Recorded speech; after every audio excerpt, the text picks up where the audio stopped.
Hey everybody, Lord Tremendous here. Got a battle report here for you. This is a 2,500 point battle, and we're me and Death Holy Death get together for a Shiloh GT prep because we plan on going to one in January because they're awesome and we like GTs.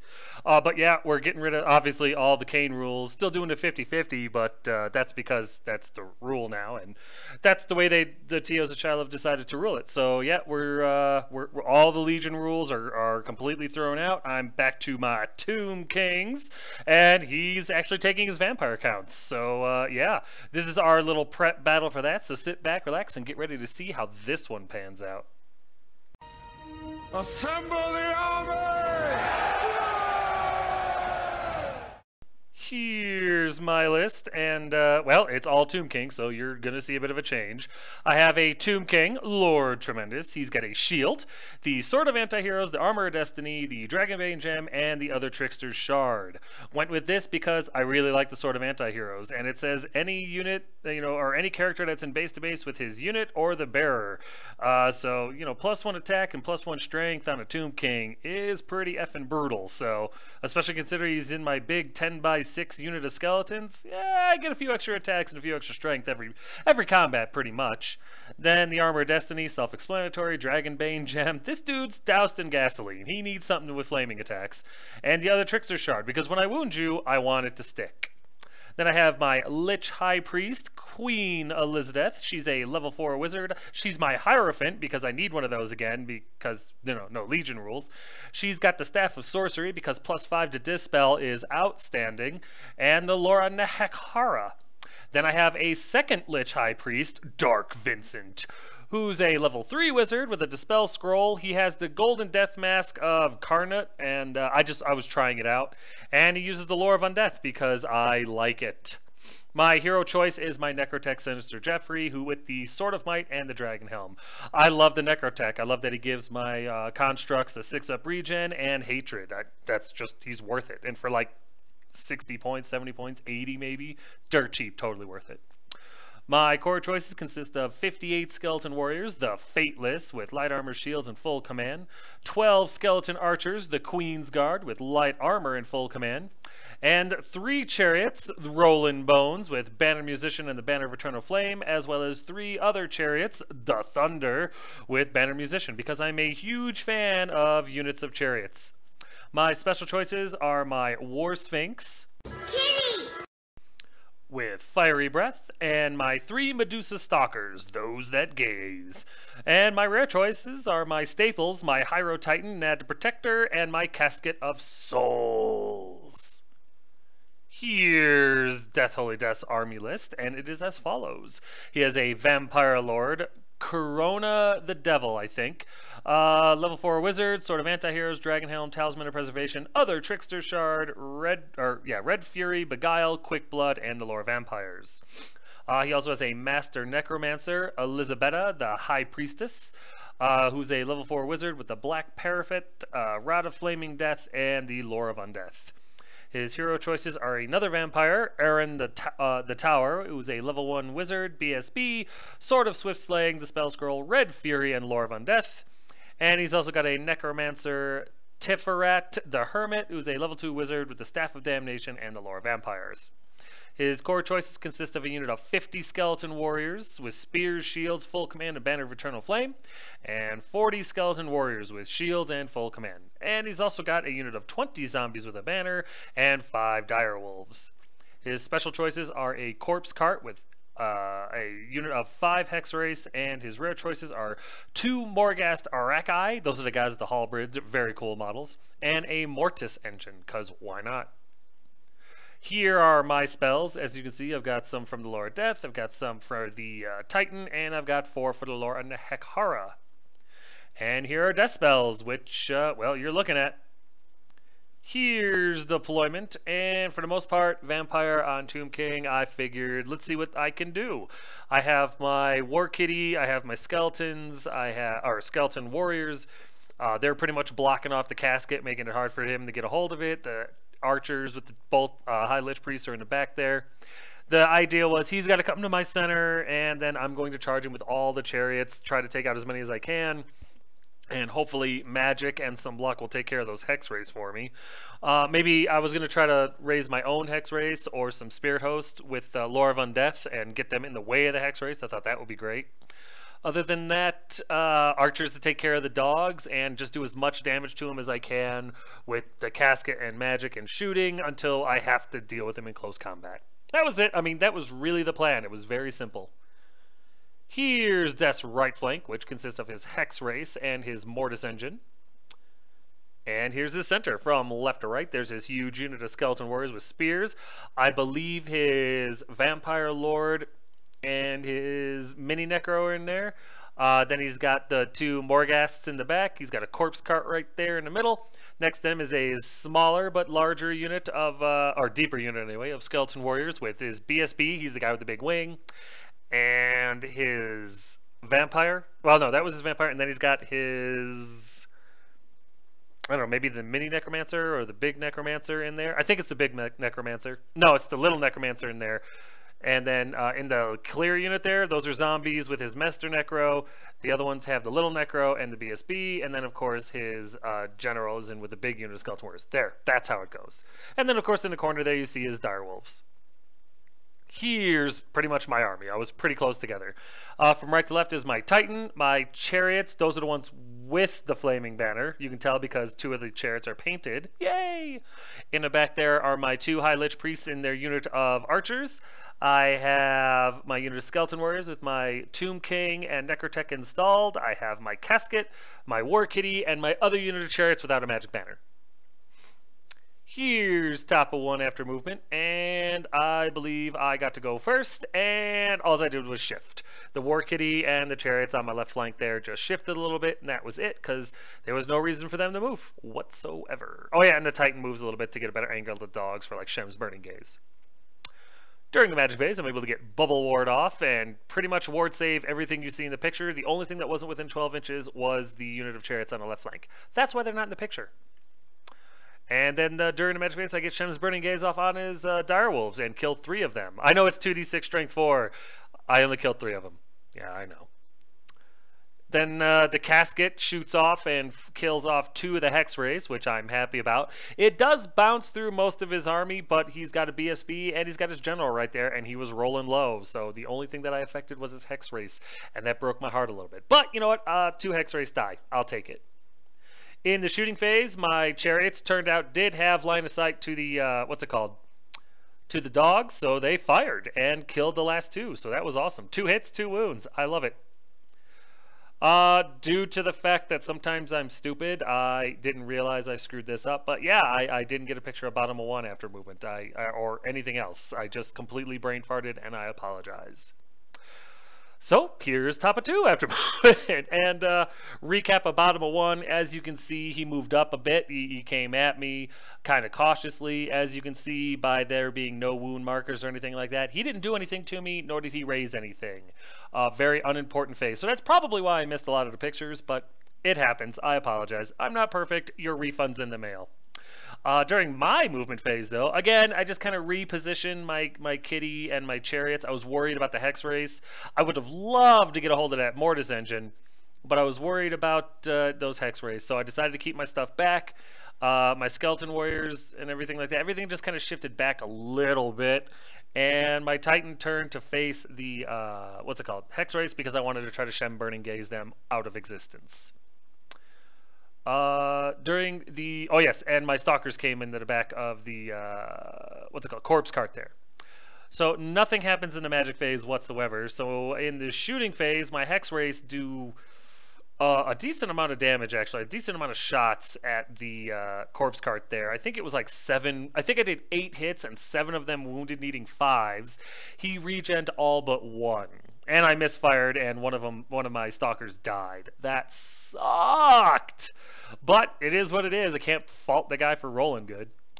Nothing else happens, so we go over here to bottom of 2 after movement, and as you can see, he comes forward even some more. And I got to be honest with you, I felt that he made a mistake here. My chariots can easily charge into his zombies and kill off the zombies. I wasn't going to try to attack his little Master Necromancer in that unit at all. But his Master Necromancer, I think, had the Lore of Undeath. I wasn't positive. And the only risk I was really taking was charging through the forests with 3 chariots. Because all 3 of the chariots were going to have to go through the forest, which was going to suck, because we all know how much luck I have with that. But when he moved up like that, all I could think was, I'm charging with my chariots into the zombies. If they can get in there, combat res alone says he's done. So 3d6 strength 4 impact hits on zombies. I felt pretty good about that. So nothing else happens though. He just kind of moves up the best he can, and his Mortis engine turns to deal with the stalkers, which is fine. But yeah, that's pretty much it. I stop his magic phase, and he doesn't have a shooting phase. So we go to top of 3 after movement, and I charged. The one remaining stalker, because his Mortis engine pulsed and killed one. The one remaining stalker charges the corpse cart, because why not? And my chariots charge into the zombies, pass all 3 dangerous terrain checks, and slam into those bastards. So that's awesome. Meanwhile, everything else just kind of hangs back, because that was a one-way ticket for those chariots. Yeah, it was just, hey, that was an opportunity I couldn't squander.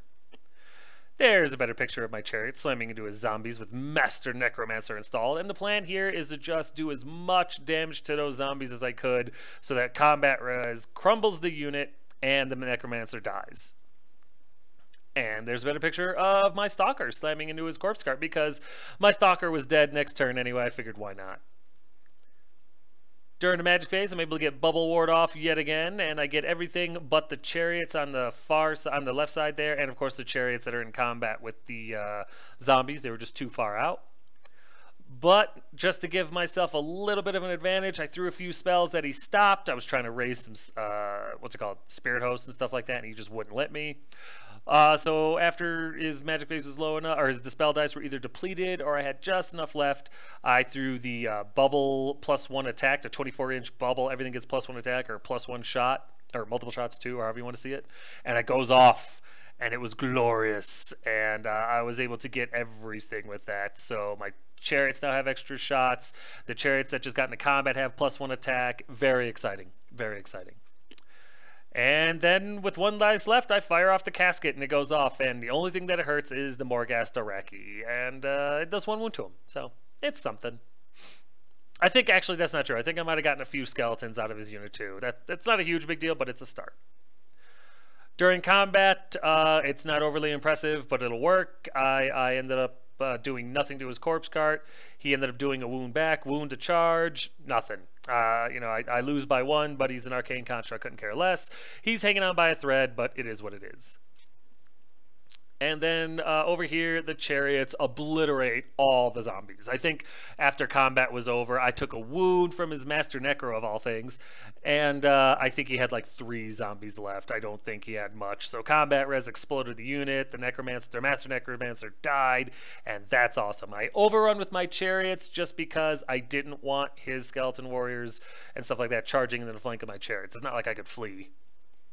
So we go over here to bottom of 3 after movement, and wouldn't you know it, that stupid effing Mortis Engine pulses, kills the friggin' Stalker, and allows the Mortis Engine to have free charge into the flank of my chariots. I didn't see that coming. I should have, stupid me.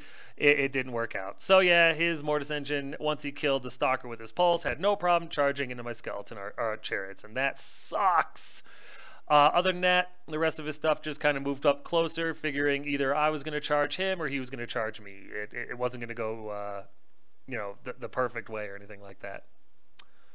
There's a better picture of his Mortis Engine blowing up my Stalker and charging into my chariots, which sucks. So yeah, we go over into combat, and the Mortis Engine beats my chariots up pretty good. After combat res and everything like that, I ended up with 1 chariot left. He's not harmed, but yeah, 1 chariot left, and I do make my leadership to turn and face him, so that's something. But yeah, it's not great that my chariots are screwed like this. It is great that they held on long enough that they can keep the Mortis Engine out of position for regen saves and stuff like that. So it's something, try to see the bright side here. So we go over here to top of 4 after movement, and I charge. It's time. It's either he's going to charge me or I'm going to charge him. So all my skeleton warriors go in, my war kitty and my chariots slam in there, and it's glorious. I make the charge with everything. Very cool. Meanwhile, my skeleton archers move up just so they can get in range of magic, and the Titan moves up for the same reason. Other than that, everything I have is in combat or dead. Nothing happens in the magic phase. He's able to stop it. Nothing happens in the shooting phase because, well, there's nothing really to shoot at. So we go straight into combat, and I do pretty well. I lose a chariot, and I lose 3 skeleton warriors. He loses pretty much his entire brick. He's got like 13 skeletons left, 12 skeletons left, and his general. That's it. It sucks because I know I'm getting countercharged next turn, but I'm hoping that I can do enough damage to take out his general and everything else. That's the hope anyway. And then over here, he slips another wound through, a wound or 2 through. I don't remember exactly what it is. He slips a wound through. I get a banner. No, he slips 2 wounds through to my banner. I don't remember what happens here. I got to be honest with you. Maybe it was screwed up. But whatever happens, I take 2 wounds. I end up at 2 wounds. So maybe I forgot I had a banner. Not really sure. But bottom line is, chariot has 2 wounds on it. It's not destroyed, and we stay in combat for another turn. So here we are, over here in bottom of 4. And you're looking at it. His skeleton warriors charge in, his Morghast charge in, his hex rays turned around aside there to get on my nerves, and that's really about it. The corpse cart moved up slightly, and everything else he has was pretty much locked in combat. Oh yeah, and the stupid pulse for the engine, of course, goes off, finishing off the chariot, because life is fair. During his magic phase, he cast Invocation like 2 times or something like that. It basically tried 2 or 3 times. I stopped a couple, and then the third one I just had to let through. And of course, he rolls max skeletons back, so now he's up to like 21 skeletons, 19 or 20 skeletons. It's insane. And then we go into combat, and the Morghasts are able to finish off my chariots. Basically what happens is, after combat res and everything else, my chariots are gone, my war kitty dies, and my skeleton warriors take a lot of damage. I flubbed pretty bad. Hatred not being a factor really sucked. Kind of disappointed. Kind of really disappointed, but what can you do? What can you do? I did get his little necromancer, though. I killed her, so that's something at least. I guess. And then, of course, after reforms and everything like that, the Morghasts are ready to charge. His skeletons, fall back a little bit to give him more attacks and more ranks and stuff like that. And yeah, it's not looking good for the home team. So we go over here to top of 5 after movement, and I'm pretty much screwed, and I know it. The skeleton archers and the casters move out because they know they're screwed, and that's really all I can do. I really have nothing left. During the magic phase, I'm able to get Shem's Burning Gaze off and finish off the Hex Race, so that's something. And I'm also able to get a 5-up board save off on my Skeleton Warriors and bring in a couple back, so, I'll take what I can get. But unfortunately, in the combat phase, I fall flat on my face. My Skeleton Warriors just say, these guys are too beautiful to kill. I think I kill 6 of his, and he kills like 20 of mine. It's not good. Just completely unfortunate. He makes a lot of regen saves. I don't make any saves. His Vampire Lord and his BSB both have Red Fury, so they beat the crap out of my guys. It's brutal. It's brutal. But I'm not out of it yet, though. I'm not out of it yet. So we go over here to bottom of 5 after movement, and it happens. Oh yeah, during my magic phase, I was able to summon a few Vargeist onto the table. The idea was the Vargeist were going to stop the Hex Race, and when I fired off Shem's Burning Gaze, never expected him to let that spell through, but he did. And so I was like, oh, well, great. Now the Harbingers got me. So the Harbingers charge into the Skeleton Archers, and they're dead. And his Mortis Engine stays where it's at, his Corpse Cart stays where it's at, and I'm just trying to make it to turn 6. During his magic phase, he gets Invocation off and heals a bunch of wounds, not to mention gives himself always strikes first and all that other good stuff. And then he gets Van Hell's Dance and Hellish Vigor off onto Harbingers because life is fair. And in combat, my queen dies, a buttload of the archers die, and the only reason my other High Lich Priest doesn't die is because he wasn't in base to base with him. But I think that's about to be remedied. What can you do? Then over here in combat, yeah, his always strikes first thing just really, really spelled the difference between life and death. I do kill a handful of the skeletons, but unfortunately my general is all that's left at the end, and that serves me right. So we go to top of 6 after movement, and I say, screw it, I'm going in. So I send in the Titan because this game's gone. It's just about body count. So I send the Titan in to help out the general. The Vargeists move up so that only his general could charge out and hit the Titan if he's still alive, and not the entire unit. And that's really about it. During the magic phase, I get the casket to go off, and I do 4 wounds to the Mortis engine, almost destroying it. He made just enough saves to keep it alive, so that was unfortunate. And then we go into combat, and of course my skeletons, as well as my last caster, get obliterated, and that's what I deserve. And the Harbinger's turn to face the casket because, hey, why not table me if you can't, right? In combat over here, I am able to kill his BSB, but due to just poor luck and everything like that, I'm pretty much... Well, I mean, I survive. That's what's important. I think I lose his combat by 1, but I am able to kill his BSB, so that's something. But, yeah, the Titan's got 3 wounds on him. The General's got 1 on him. It's not looking good for the home team. And then we go to bottom of 6, and of course the Mortis engine explodes. He rolls like boxcars. And finishes off my Titan, no problem. Puts 2 more wounds on my Tomb King, and kills off 2 Vargheists. It's death. It's death, holy death. I don't know what to do. He's an amazing, amazing anti-win for me. So yeah, that's pretty much how it goes. His Skeleton Warriors did charge my Vargheists before they were after they were obliterated, and that's fine. And his Harbingers charged into the casket because I deserve this.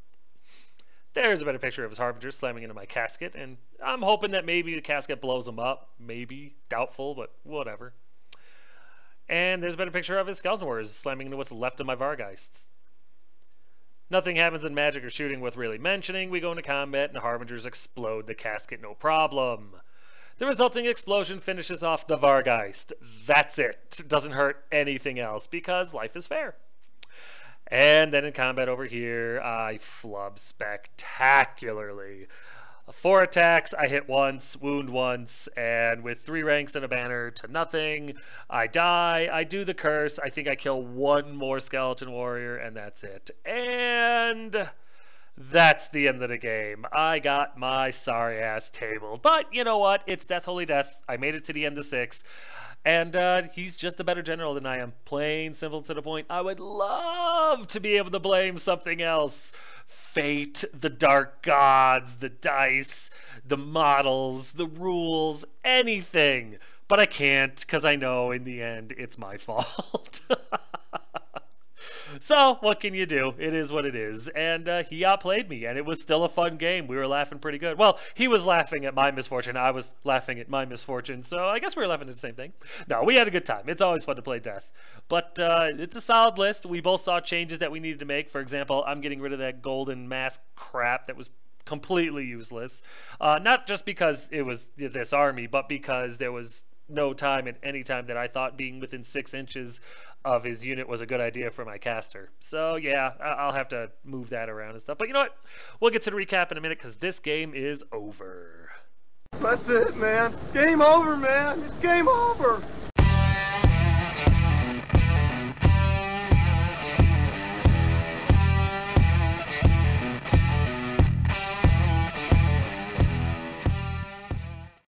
Banners, banners, banners. Get you some banners. Look at the banners. You are never going to be able to get better banners than this. There is no company, there is no talent scout, there is no entity on the planet that's going to get you banners better than this. Custom banners for your custom army. You want better paint scores. You want that little edge that makes your army better than the guy next to you. Sick of running, going to tournaments and getting that paint score that's just a few points lower than the guy that literally sneezes on his army. And you can't figure out why? Get these banners and make your army really pop, really stand out. Send this guy an email, tell him what you want, and get yourself some banners. It's totally worth it.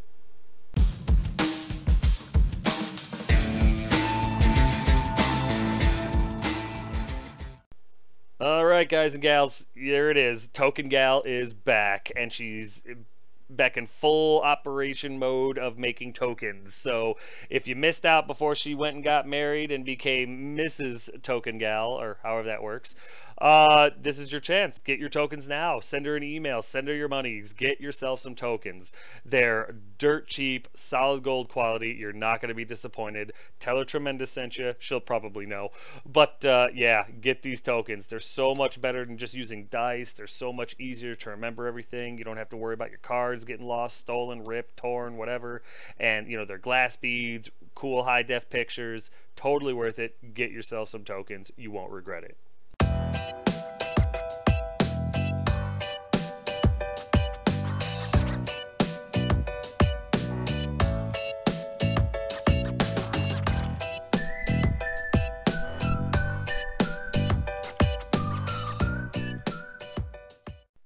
That's right, guys. As you saw from the pictures, Unleashed Wargaming is now doing magic cards. As you can see, not only magic cards, but phenomenal magic cards. Laminated on thick cardstock, photoshopped so that it's real sharp pictures.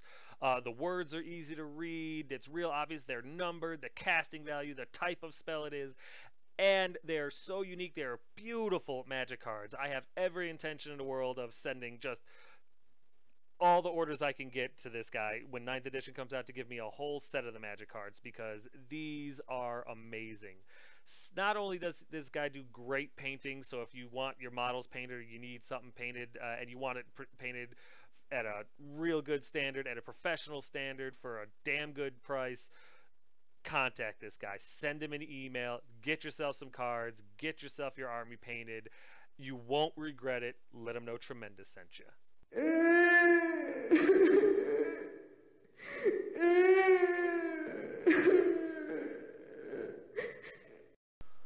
But, yep, if you were watching, you know that it was a beatdown for Lord Tremendous. I got tabled. I ended up losing everything. The vampire counts lost their Master Necromancer, the Baby Necromancer, the Vampire BSB, the Zombies, the Hex Race, and the Direwolf. So they did lose a few things. I feel good about that. And you know what? I made it to turn 6 against Death Holy Death. So moral victory, Tremendous. Ah! I told him. I said, hey, man, I'm just hoping to make it the bottom 6 against you. If I can make it the bottom of 6, you have failed to beat me. So he agreed to it. He failed to win. Just, hey, you don't have to believe me. It's my battle report. I can say whatever I want. No, I really did say that. He still won. I know. But I feel pretty good about this list. I enjoyed it. It worked pretty well. It's Death Holy Death. It made it to turn 6 against Death Holy Death. So bring it on, Masters. I'm going to take you at Shiloh. I need to tweak some of the characters' gear and stuff like that, but other than that, I think it's a solid list, and I think it's pretty much exactly what I'm going to end up taking to the Shiloh. So I'm looking forward not only to the Shiloh, but trying this list out against people that I normally don't get to play against, because that's really the best part about the GTs, in my opinion. Definitely a major mental shift in tactics and play style and everything like that, going from the Legion rules back to the pure rules. Makes me think I'm forgetting to do a lot. There was a few times during the game, it's like, wait a minute. Okay, now, shoot. Like, for example, completely forgot to do crumble checks after my Hierophant died. Completely forgot. Not that it changed anything, but I probably would have made it to turn 6. Things would have crumbled rather quickly. But, you know what? That's my fault, and partially Death Holy Deaths. No, I should have remembered that. He should have remembered that. Technically, it was cheating, but it was not intentional cheating, so I think I should get a pass. If not, well, you know what? I'll say Death Holy Death won this game out of the kindness of my heart and the fact that I didn't have any models left. But always enjoy playing against Death Holy Death, and since I made it to turn 6, even though I cheated to get there accidentally, I still think that this list is solid, and I was doing pretty well. So yeah, I feel good about that. But as always, it was a damn good game. The Death Holy Death is a damn good opponent, and I'm looking forward to the rematch. But yeah, guys, that's going to do it for this Battle Report number 180. And you know what? If you're still listening, my plan for Battle Report 200 is a mega battle. I was supposed to do it for 150, but unfortunately life and stuff just got in the way, and wasn't able to pull that off in time. But in this one, I'm going to put it together with some of the guys at the local store, and we're going to try to do a 5-digit battle on each side. It'll be the longest battle report ever, but I think it'll be really cool, using the full Undead Legion rules, so I think that'll be kind of neat. But yeah, as always, if you have any questions, comments, concerns, or complaints, feel free to put them in the comment section below, and I'll get back to you as quick as I can. But yeah, guys, thanks!